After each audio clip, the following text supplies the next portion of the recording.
Hello guys, आज चाहिँ हाम्रो घरमा मेहमान आएका छन्। त्यही भएर यहाँ डिसहरू तयार गरेर राखेका छौँ। यो चाहिँ पनिर टिक्का हो।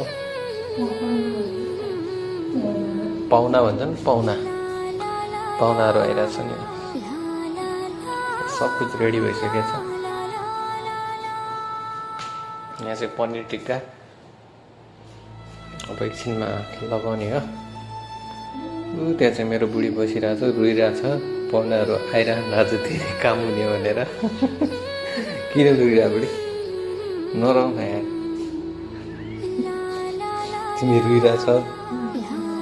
यसरी रुइरहेछ मेरो बुढी। सम्झाउँदा नि मान्दैन। लगाएपछि यति नै है। यहाँ सब कुछ तयारी छ। यता चामल, सुप।